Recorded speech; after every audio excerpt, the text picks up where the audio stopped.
¿Me dan una retroalimentación?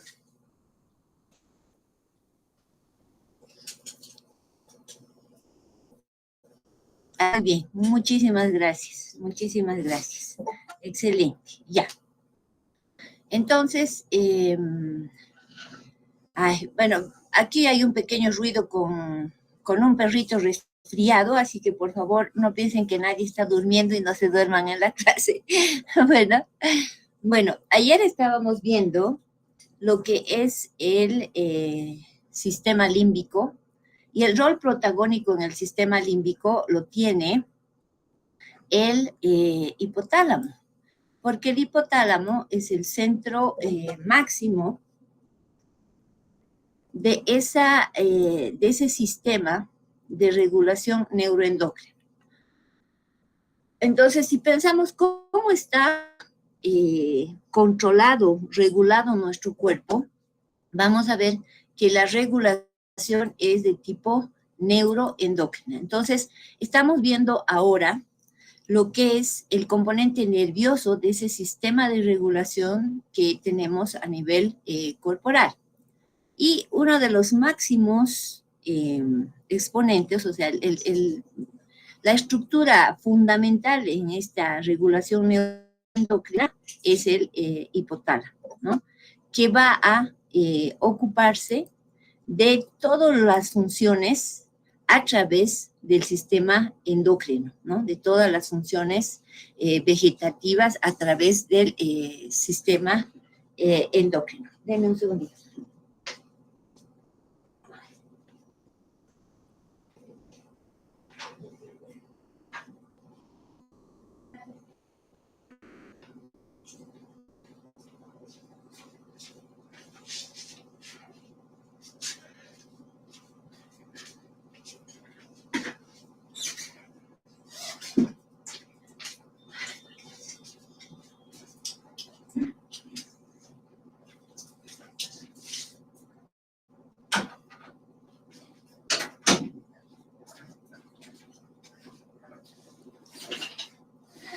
Ya, disculpe.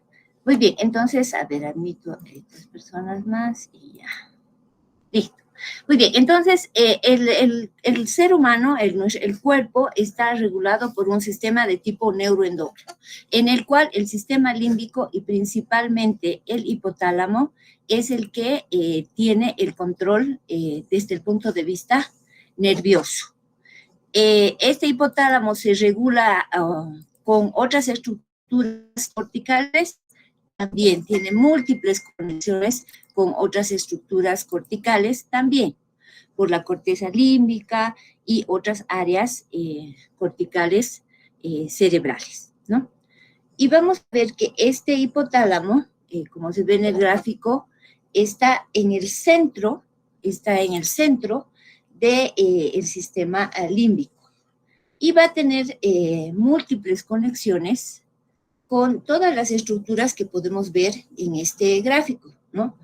Con los ganglios basales, con el hipocampo, la amígdala, el área parolfatoria, el área septal, o sea, todo lo que estamos viendo en este grafiquito, con todas esas estructuras. Y esas múltiples conexiones aferentes y eferentes van a permitir que el hipotálamo realice sus funciones específicas. Bien, pasaremos.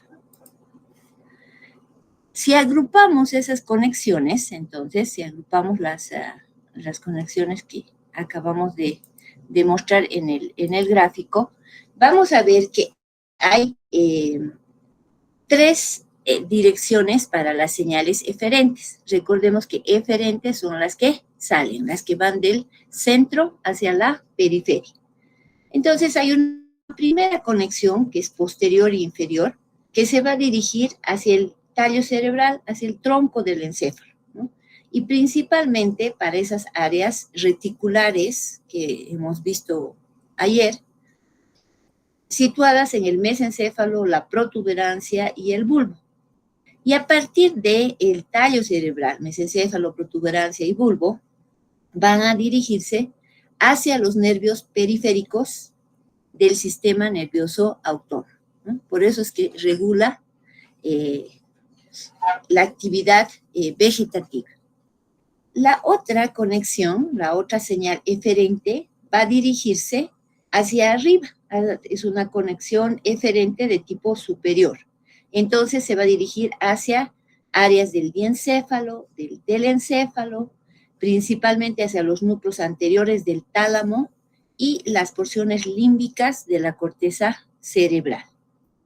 Y por último, como el hipotálamo está unido mediante un infundíbulo a la adenohipófisis, a la neurohipófisis, entonces va a dirigirse por el infundíbulo hipotalámico para controlar las funciones endocrinas, las funciones secretoras de la neurohipófisis y la adenohipófisis, lo que vamos a ver después en el capítulo de fisiología endocrina.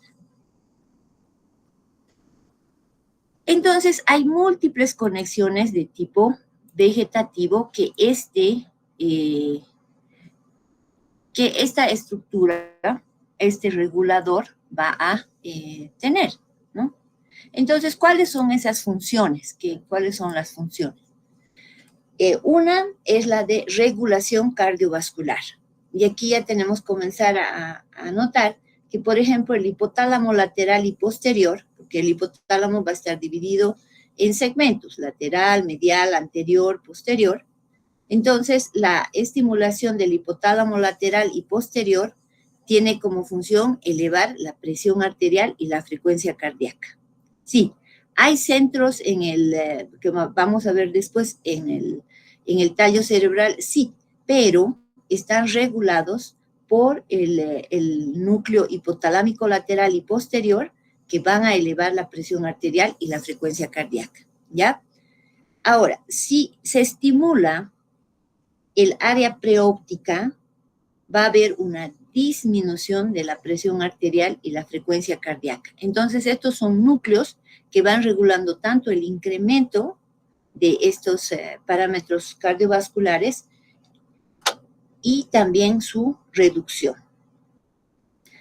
¿Trabajan solos? No trabajan solos. Hemos dicho que ahí están los centros hipotalámicos y estos van a tener su conexión, sus señales eferentes hacia las regiones reticulares de la protuberancia y el bulbo raquídeo.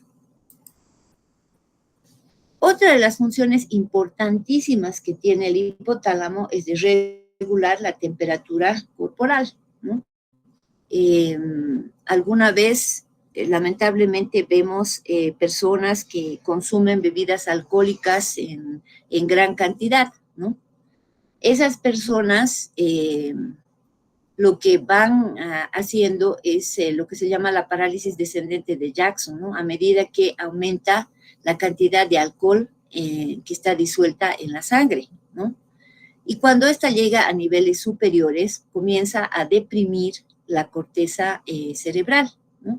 En la corteza cerebral, van a ver después en las clases que van a seguir, que ahí nosotros tenemos a lo que son las funciones mentales superiores, ¿no? Aparte de las motoras, sensitivas y todo, pero ahorita conductualmente hablaremos de funciones mentales superiores relacionadas con la conducta. Ahí está, por ejemplo, la educación que hemos recibido que nos permite, digamos, tener un comportamiento moral, no tener, digamos, un comportamiento de tipo exhibicionista y de todo ese tipo de cosas. Entonces, el alcohol va deprimiendo las áreas corticales y después hacia áreas subcorticales y puede llegar justo hasta las áreas también límbicas y principalmente a nivel del hipotálamo. Y podría, ¿no?, hacer que este núcleo en particular, este núcleo situado en el área preóptica, pues no, esté deprimido, esté inhibido, y por lo tanto la regulación de la temperatura no va a ser la adecuada a 37 grados. ¿Por qué?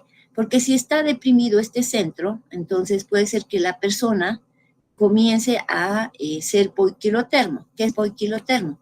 Que va a tener una temperatura similar hacia el medio externo, ¿no? Entonces, si tenemos una persona bebedora, un borrachito que ha tomado una gran cantidad de alcohol y que de paso se queda dormido en una calle de la ciudad del Alto o de la ciudad de La Paz, su temperatura puede bajar a la temperatura ambiente, ¿no? Y por esa situación entrar en una hipotermia y fallecer, ¿no? Ahora, claro, otra causa también bien importante para que esas personas pierdan la vida es la broncoaspiración. Entonces, han consumido tal cantidad de alcohol u otras cosas y después tienen un vómito y como están dormidos, ¿no? Están sedados en cierta forma, entonces eso pasa a las vías respiratorias y puede morir, ¿no? Pero destacando lo que estamos viendo ahora, lo importante es esta área preóptica, que es la que regula la temperatura corporal, ¿no? Sumamente importante para desarrollar nuestras funciones corporales tal y cual la conocemos. Muy bien, entonces ya hemos visto que regula la función cardiovascular y que además regula la función de control de la temperatura. Otra de las funciones del hipotálamo se halla en la regulación del agua corporal. ¿Cómo va a regular esto? Va a regular mediante la sensación de la sed y mediante la excreción de agua por la orina, o sea, cuánto consumimos y cuánto eliminamos. Entonces, ¿cómo se produce la sensación de la sed?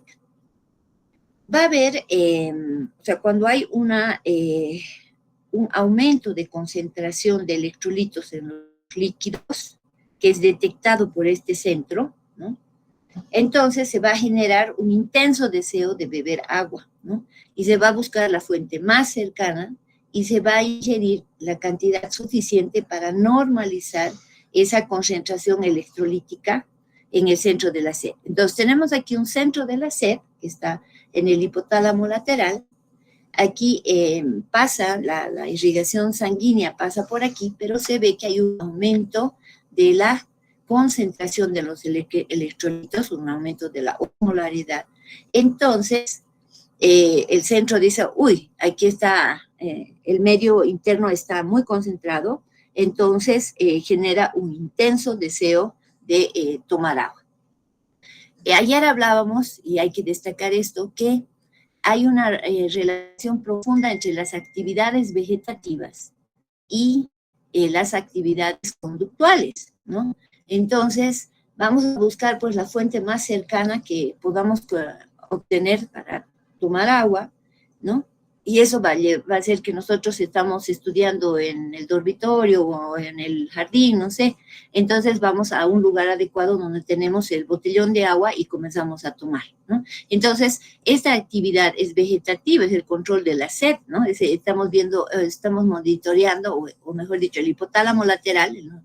Está monitoreando la concentración de electrolitos a nivel de la sangre. ¿Cómo está esa concentración? Entonces eso nos lleva a buscar la fuente más cercana y a ingerir la cantidad más adecuada de agua, lo más importante para completar o normalizar esa concentración a nivel de los líquidos corporales, ¿no? La segunda vía por la cual se regula el agua corporal es controlando la excreción de agua por la orina, o sea, cuánto se elimina de agua por la orina. Y aquí tenemos a los núcleos supraópticos que también van a detectar que los líquidos están muy concentrados y este núcleo supraóptico tiene conexiones con la neurohipófisis, donde se secreta la hormona antidiurética o vasopresina.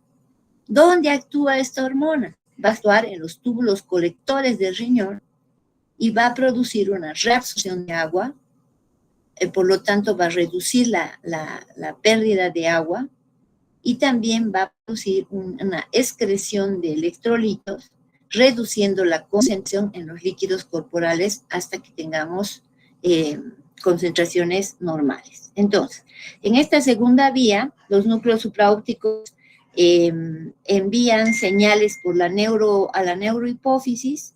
En la neurohipófisis se secreta la hormona antidiurética o vasopresina Esta va a actuar en los túbulos colectores del riñón, que favorece la reabsorción de agua y favorece también la excreción de electrolitos. Entonces, al retener agua y excretar electrolitos, va a haber una reducción de la concentración, una reducción de la osmolaridad, y entonces se va a retornar hasta la normalidad con este segundo mecanismo.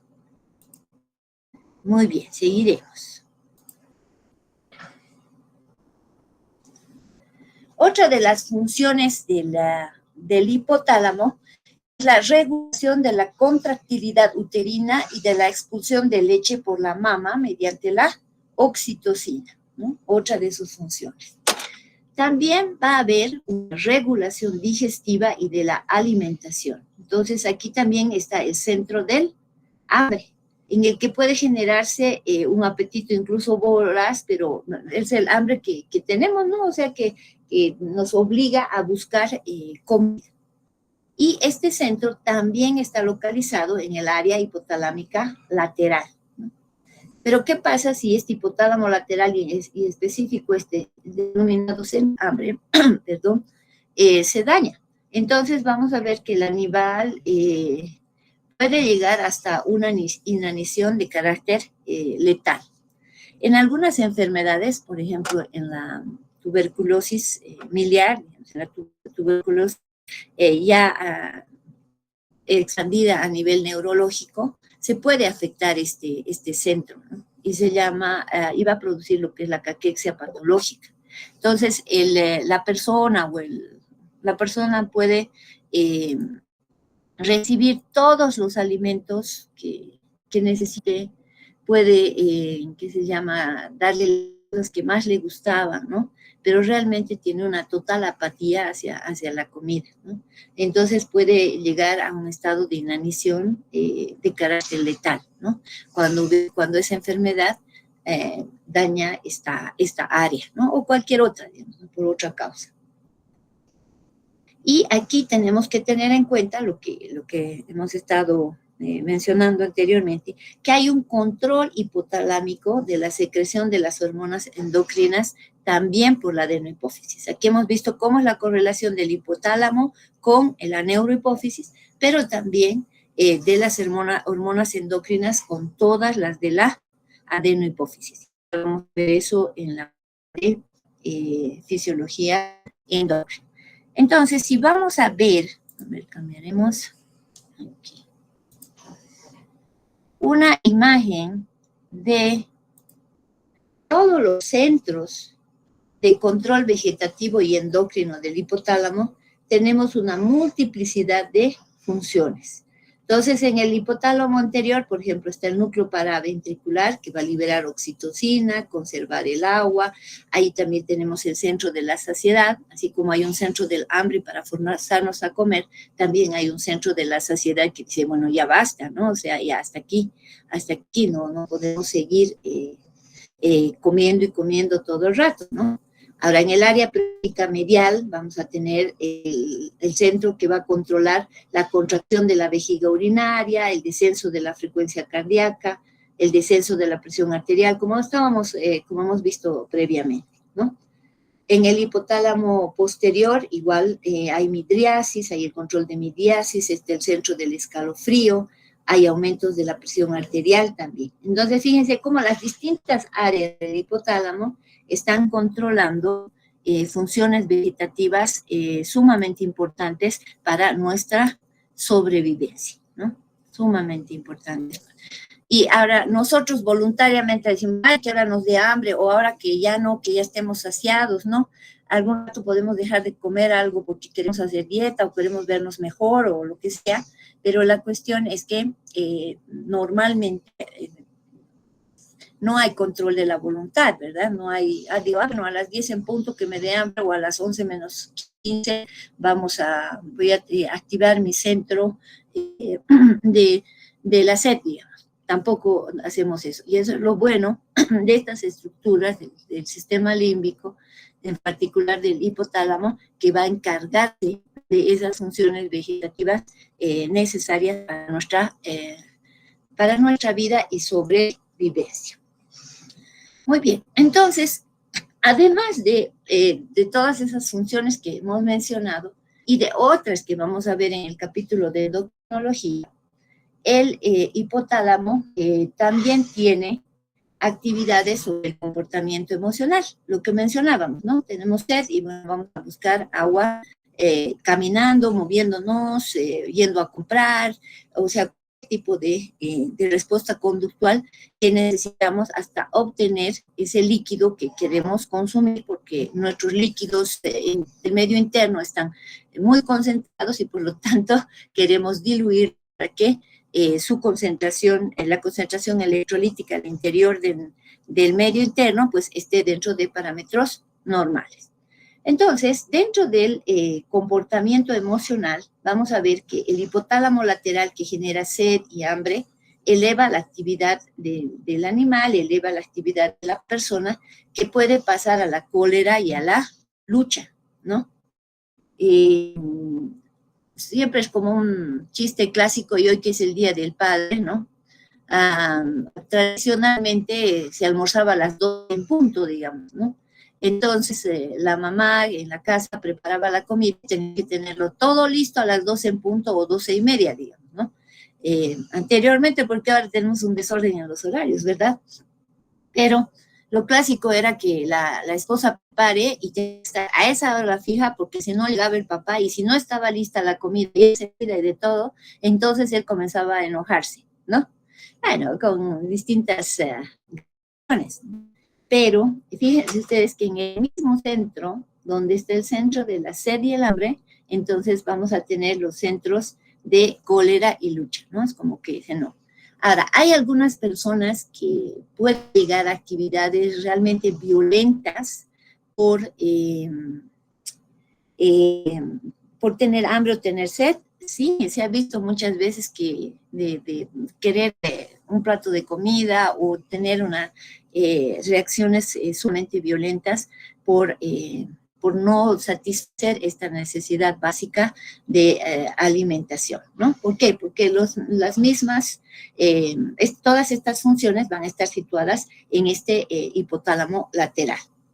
Ahora, la estimulación del núcleo ventromedial es el centro de la saciedad, ¿no? Y aquí vamos a tener una disminución del consumo de alimentos y la tranquilidad. Entonces, estamos viendo en el hipotálamo lateral sed, hambre, cólera y lucha. Y en el núcleo ventromedial del hipotálamo, el centro de la saciedad y el centro de la tranquilidad, ¿no? Como dicen, pancita llena, corazón contento, ¿no ves? Entonces, habíamos tenido un núcleo precisamente para eso. Muy bien. Seguimos entonces. Ya. Entonces, en los núcleos periventriculares, que están cerca del tercer ventrículo, del área gris central del mesencéfalo, está el centro del temor y de la reacción frente al castigo, ¿no? Entonces ya fíjense cuál es el centro que cuando nuestro papá o nuestra mamá nos reñía, entonces nosotros, cuál era el centro que detectaba el temor y que a ver cómo reaccionábamos al probable castigo si era necesario eso. También el impulso sexual se encuentra en el hipotálamo, ¿no? Y están en sus segmentos anteriores y posteriores. ¿Por qué?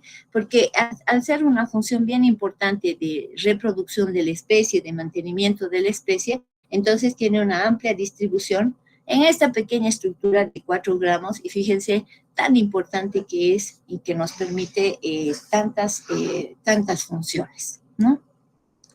Muy bien, vamos aquí a cambiar la siguiente.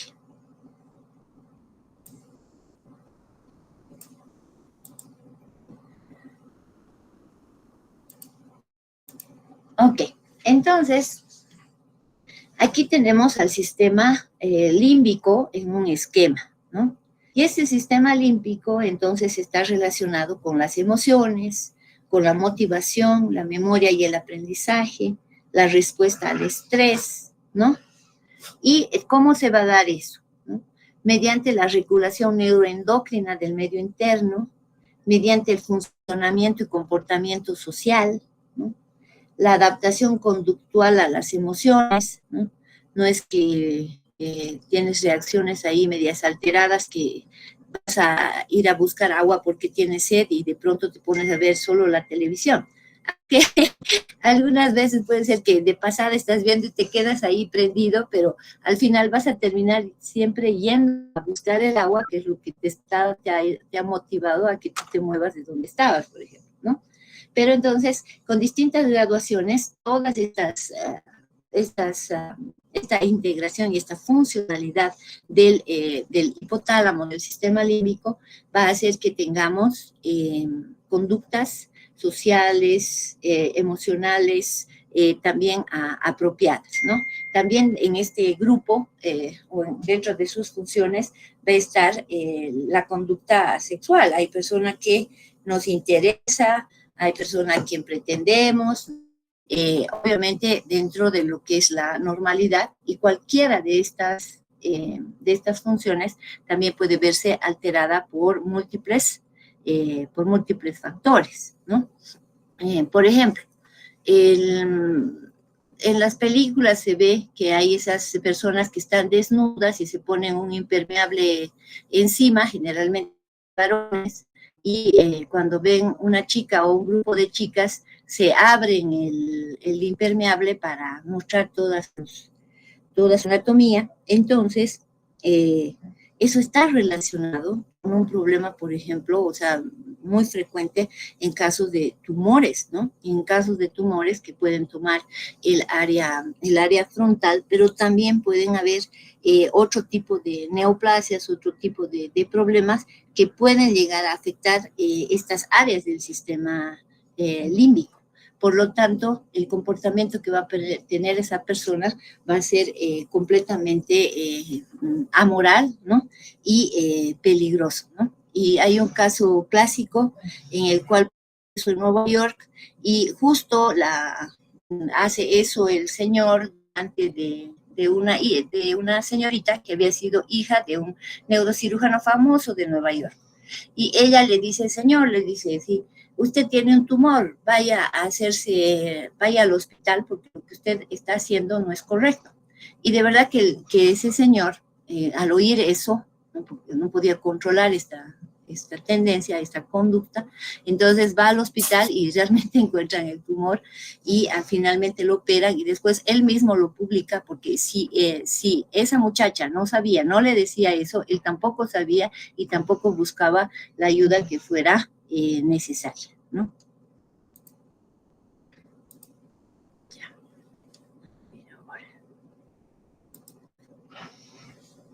Entonces, todo el sistema límbico, pero en realidad todo en nuestra vida va a funcionar con lo que son las funciones de recompensa y castigo, ¿no? En las que varias estructuras de todo el sistema límbico van a estar relacionadas ya afectivamente con determinadas sensaciones, ¿no? Ya sean estas agradables o desagradables. La parte afectiva positiva, que es agradable, se denomina recompensa, que nos produce satisfacción, mientras que la de castigo nos produce aversión, rechazo, ¿no? Y esto se ha evaluado mediante la estimulación eléctrica de ciertas zonas límbicas, ¿no?, que agrada o desagrada al animal. Vamos a ver que las áreas estimuladas generan sensaciones de agrado, de paz, ¿no? Mientras que la estimulación de otras áreas va a causar terror, dolor, miedo, reacciones de defensa, reacciones de huida, ¿no? Es por eso que este mecanismo, que es fundamental, que es el de recompensa y castigo, pues va a ser el que module toda nuestra vida en realidad, ¿no? Si tú estás en un trabajo absolutamente desagradable, con gente que no te gusta, realmente vas de una forma pesada, ¿no? Igual de las clases, ¿verdad? Para ustedes, Si son clases aburridas o son clases muy pesadas, muy largas, no sé, o no se entiende lo que habla el profesor o alguna cosa de esas, ¿no? Pues uno no quiere ir. Entonces ahí estamos estimulando la función de castigo, ¿no? La función de castigo. Igual para los profesores, por ejemplo, hay grupos de gente educada, amable, otros agresivos, malcriados a veces, ¿no? Entonces ya ir a esa clase es como que ir a un centro de castigo, ¿no? Entonces, obviamente vas modulando, vas regulando con las otras, con las funciones mentales superiores, pero lo básico, lo que tú sientes, lo que te va a motivar a tomar una conducta, es esa sensación, ya sea de recompensa o castigo. Aquí tenemos un poquito con la mayor felicidad chupando un dulce, ¿no? Entonces, ¿cuántas veces en la vida nos hemos encontrado nosotros también con sensaciones agradables, una caricia de tu madre, alguna cosa de esas bellas, un abrazo de tu papá, hoy el día del papá? O sea, son sensaciones sumamente agradables que obviamente van a generar conductas en consecuencia. Muy bien, entonces, esto nos ayuda, ¿para qué? Para motivar nuestra conducta, ¿no? ¿Qué conducta, qué respuesta vamos a tener nosotros hacia esa situación? Hay, por lo tanto, también a nivel del hipotálamo, en su correlación con el sistema límbico, con el resto de estructuras del sistema límbico, los centros de recompensa, ¿no? Estos centros de recompensa están situados en el fascículo prosencefálico medial, ¿no? Y sobre todo en los núcleos ventromedial y lateral del hipotálamo, perdón, ventromedial y lateral del hipotálamo. El núcleo lateral es muy potente, es quizás el más importante de todos, ¿no? Generando estímulos mucho más intensos, y esta zona, si recibe una fuerte estimulación, puede causar ira. Por su parte, los estímulos más tenues van a facilitar una sensación de recompensa y los más intensos una sensación de castigo, ¿verdad? Entonces, recibimos una caricia, estamos estimulando levemente los centros de recompensa. Pero si esa caricia ya se torna un poco más agresiva, con más fuerza o más violenta, pues entonces ya eso se vuelve castigo, ¿no? Entonces, siempre todo tiene que ser en el justo medio, ¿verdad? Muy bien, entonces existe también otros centros de recompensa secundarios, ¿no? Que van a estar situados en la región septal, en la amígdala, en otras áreas del tálamo, en los ganglios basales, y también otras que van a descender por el tegmento basal del mesencéfalo. Por lo tanto, hay todas las, o sea, con el centro del hipotálamo, varias estructuras del sistema límbico trabajan en esta función, ¿no? Y ahora, ¿qué hace el hipotálamo lateral? Veremos que la parte lateral del tálamo. Como hemos estado viendo anteriormente, entonces, para reforzar, estimula la sed, el hambre y los impulsos emocionales. ¿Y dónde estarán los centros de castigo? ¿Cuáles son los centros de castigo? En los centros de castigo y también tendencias al oído, si hay algo que no nos gusta, si hay algo que nos desagrada, pues si no podemos parar en ese momento, preferimos huir, ¿verdad? Ya sean relaciones, ya sean lugares desagradables, o todo ese tipo de cosas. Entonces, esa va a estar situada, o los centros de castigo van a estar situados en la sustancia gris central del mesencéfalo. Esta sustancia va a estar alrededor del acueducto de Silvio y puede subir hasta por las zonas periventriculares del hipotálamo y del tálamo. Entonces, esta es la más importante, ¿no? Esta área de la sustancia gris como área de castigo. Pero hay otras áreas de castigo menos potentes, ¿no? Que están situados en la amígdala y el hipocampo. Y algo que, como decíamos antes, si es una sensación leve, entonces está estimulando los centros de recompensa.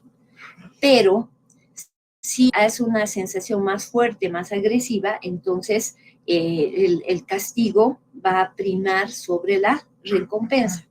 ¿Por qué? Porque la estimulación de los centros del castigo puede inhibir por completo a los centros de recompensa y del placer, ¿no? Por lo que, digamos, el castigo y el miedo tienen prioridad sobre el placer y la recompensa, ¿no?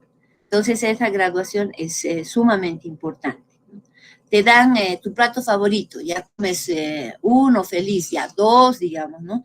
Y ya que te obliguen a comer 5 o 6, o sea, ya eso ya dejó de ser tu plato favorito, porque realmente ya tu cuerpo, tu centro de la saciedad te está diciendo ya no, y tu cuerpo está también reaccionando contra eso. Entonces, hay una frontera muy tenue entre lo que son, entre lo que es la recompensa y lo que es el castigo.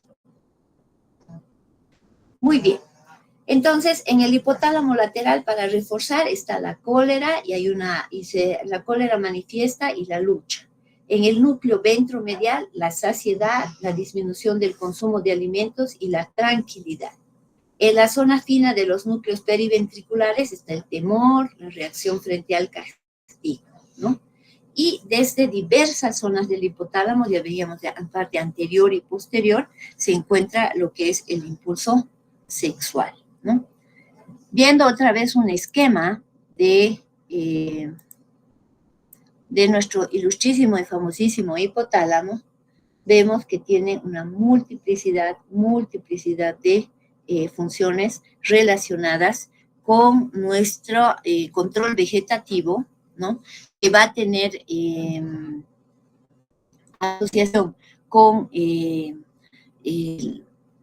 con la conducta que nosotros vamos a asumir, ¿sí? Y también con el tipo de sentimientos que vamos a tener hacia estas funciones en respuesta a los estímulos que nosotros vayamos a tener.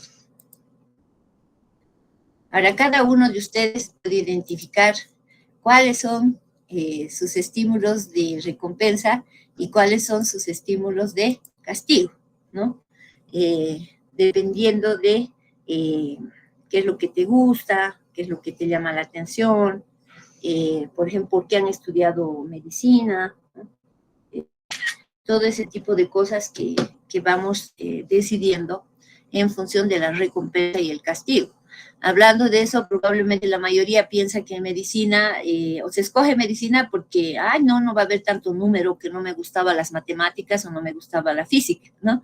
Pero a medida que pase el tiempo van a ver ustedes lo importante que es, obviamente no todos los días, 24 horas, pero lo importante que es y que en medicina, que en otras materias, igual se necesita, digamos, matemáticas y física. Pero obviamente debe ser menos aburrido, de acuerdo al gusto de las personas, que realizar o ser contador público, por ejemplo, ¿no? Entonces siempre haciendo cuentas y buscando dónde se ha ido un peso, dónde se ha ido el otro, ¿no? Entonces todo está relacionado, todas nuestras decisiones, incluso la carrera que vamos a tener, a qué nos vamos a dedicar, con los centros de recompensa y castigo. Si, por ejemplo, ustedes han puesto o han elegido medicina porque quieren tener 6 casas y 3 autos y viajes a París frecuentemente, o donde quieran, ¿no? Pues no va a ir con la realidad por la situación actual del mundo y particularmente de nuestro país, digamos, ¿no? Pero ahí está tu motivación, ahí está qué es lo que te interesa o por qué estás estudiando algo o haciendo alguna cosa. ¿Por qué? Por esa relación de recompensa y castigo. Bueno, la recompensa y el castigo es importante para el aprendizaje y la memoria, sí. Cuando nosotros tenemos una experiencia sensitiva que no produce nada, ¿no ve? Ni recompensa ni castigo, entonces no nos acordamos de esa experiencia, ¿no? ¿Cuántas experiencias tenemos día a día y cuántas de ellas nosotros olvidamos? Por ejemplo, estamos subiendo, digamos, al minibús y nos hemos lastimado la rodilla, ¿no? De ese día nos vamos a acordar porque hemos tenido un dolor muy fuerte ahí en la rodilla. pero todos los demás días que ha subido y bajado del minibús y que gracias a Dios no ha pasado nada, entonces eso no se recuerda, ¿no? No se recuerda. ¿Por qué?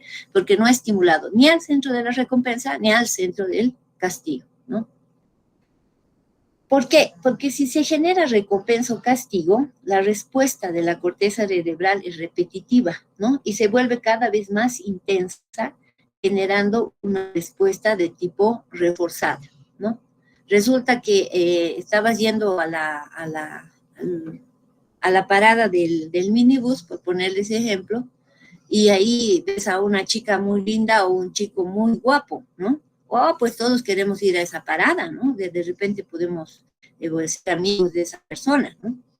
Entonces, esto se vuelve repetitivo, ¿no? Y se genera una respuesta reforzada para ir a esa parada mejor que ir a la parada más cercana, donde no va y donde crees que no va o no va esa persona que a vos te ha impresionado, ¿no? Entonces, esa recompensa y el castigo realmente nos permite esta respuesta esta respuesta reforzada que nos permita también aprender y memorizar.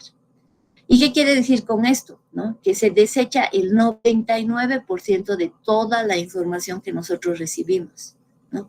Imagínense la cantidad de todos los detalles que tienes cada día, ¿no? Y solamente se va a seleccionar menos del 1% de las cosas que te han pasado para ser aprendidas y para ser recordadas, ¿no? Ya. Por lo tanto, se genera una multiplicidad de emociones respecto a todo lo que vivimos en el día a día, ¿no?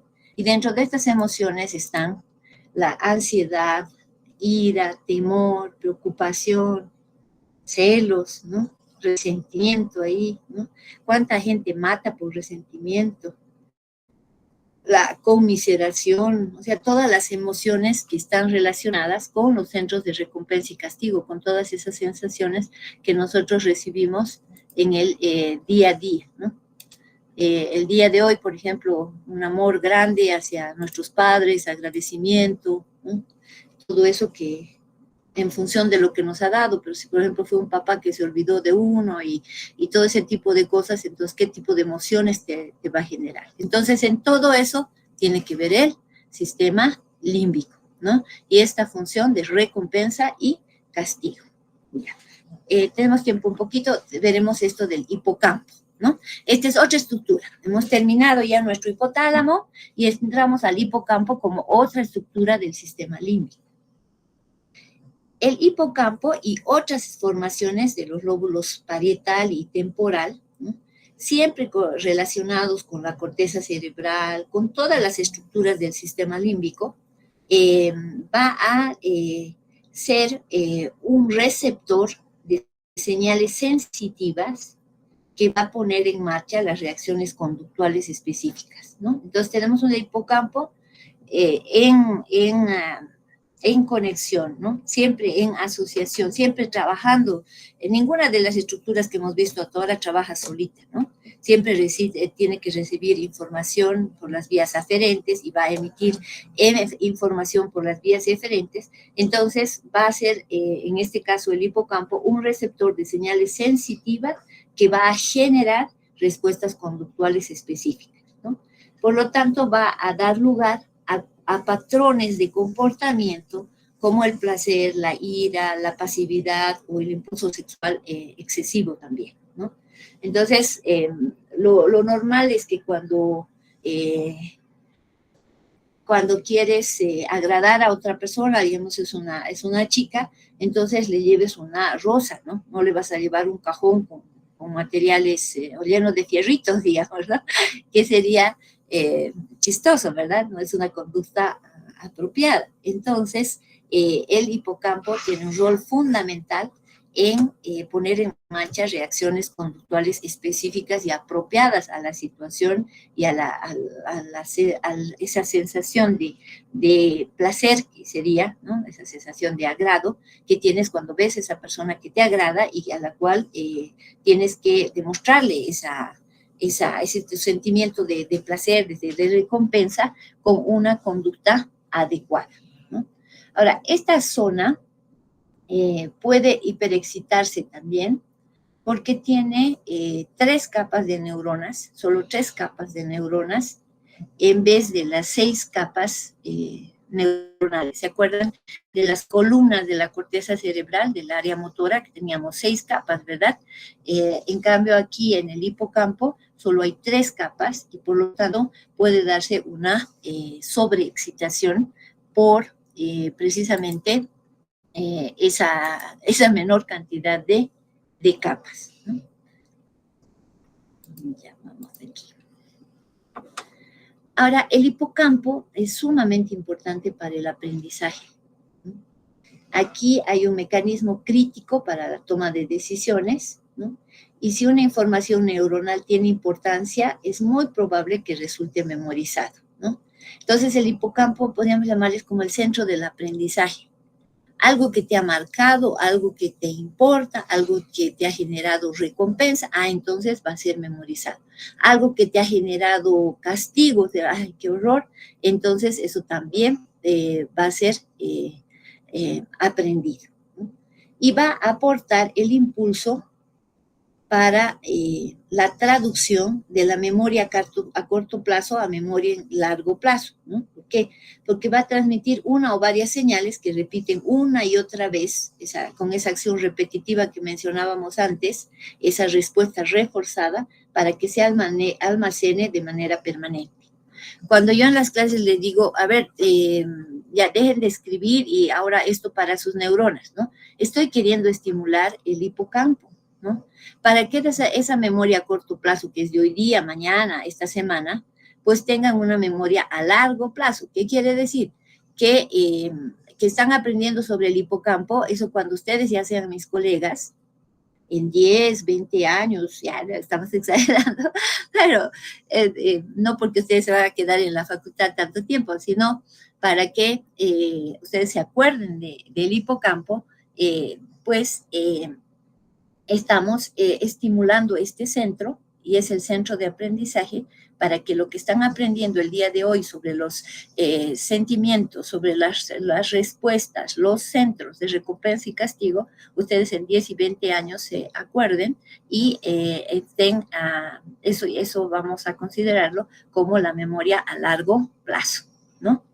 Y es bien interesante porque primero se producen engrames de las conexiones nerviosas, las que se ven en los dibujitos, en los programas que hablan sobre la funcionalidad ahora con la neurociencia, ¿no? Ve que se está sacando hartísimo de esas cosas. Y después estos engrames eléctricos o sinápticos se van a depositar en gotitas, ¿no? O sea, en bioquímica, lo que ustedes van a ver ahí. Y ahí vamos a tener la memoria a largo plazo. Una vez que dentro de 20 años se acuerden de los centros de recompensa y castigo y eso ha quedado memorizado en sus cerebros, entonces se va a liberar una gotita del receptor y ese receptor, de una gotita del neurotransmisor, y ese neurotransmisor va a volver a generar ese engrame eléctrico para recordar los centros de recompensa y castigo, ¿no? Entonces, en todo eso tiene una función bien importante el hipocampo, ¿no? A ver, vamos a pasar ahora al siguiente. ¿Cuáles son las funciones de la amígdala? Otra de las estructuras. La amígdala, entonces, como todas las otras estructuras del sistema límbico, están conectados con todas las otras estructuras, ¿no? En este caso, la amígdala recibe conexiones con la corteza límbica, los lóbulos temporal, parietal y occipital, sobre todo de las áreas auditivas y visuales. Y por su parte va a transmitir hacia las mismas áreas corticales anteriores, pero también al hipocampo, a la región septal, al tálamo. En el hipocampo, sobre todo, de vuelta hacia las mismas áreas corticales anteriores. Entonces, la amígdala recibe múltiples conexiones aferentes de la corteza límbica y de los lóbulos temporal, parietal y occipital, y va a devolver igual señales eferentes hacia las mismas estructuras. Entonces, todas las estructuras del sistema límbico tienen una múltiple conexión de ida y vuelta, ¿no? Aferente y eferente. ¿Y cuáles son las funciones de la amígdala? Va a recibir señales neuronales de todas las áreas que hemos visto, ¿no? Principalmente auditivas y visuales, ¿no? Por lo tanto, va a... Ay, creo que les he puesto a poner la misma, no, está muy bien. Entonces, si nosotros estimulamos la amígdala, va a tener casi los mismos efectos que la estimulación directa en el hipotálamo, ¿no? Aumenta la presión, disminuye o aumenta o disminuye la frecuencia cardíaca, va a participar también en la secreción de las hormonas hipofisiarias, sobre todo la gonadotropina, la corticotropina, todo lo que vamos a ver en endocrino, ¿no? Van a generarse, igual que en las otras áreas del hipotálamo, patrones de cólera, huida, castigo, dolor intenso y miedo semejante al patrón provocado desde el hipotálamo, ¿no? Y igual, este es como si fuera un pequeño hipotálamo, ¿verdad? La amígdala, obviamente no con tantas funciones como tiene el hipotálamo, pero también aquí se producen las reacciones de recompensa y castigo. Pero la función global, primordial de la amígdala, es que va a preparar la respuesta comportamental adecuada de la persona para cada ocasión, ¿no? Entonces, si vamos a ir a una boda, no vamos a ir con nuestras actividades o con nuestra ropa de ir a la montaña, por ejemplo, ¿no? O si tenemos que ir a nuestra graduación de médicos, no vamos a ir con una ropa o sea, con nuestro buzo deportivo. Entonces, la amígdala va a ser aquella que nos permita tener una respuesta, un comportamiento adecuado de la persona para cada ocasión. Listo. No sé si tendrían alguna pregunta, alguna cosa, porque ya hemos tenido de hoy. ¿Están ahí? O ya se fueron. Ok. Listo. Entonces, espero que esta clase haya sido de recompensa y no de castigo, ¿no? Y mañana y pasado vamos a ver todo lo que, vamos a volver a ver lo que es el sistema reticular activador, ¿no? Para ver lo que es sueño y vigilia, ¿no? Bueno, un abrazo a todos, un saludo a sus papás, y si ustedes ya son papás, que espero que no, pero de repente, entonces que pasen un lindo día. Hasta mañana, chicos y chicas. Sorpresa, porque son papás, hay algunos que sí. Bueno, hasta mañana, querido curso. Hasta mañana. Hasta mañana, doctora. Hasta mañana.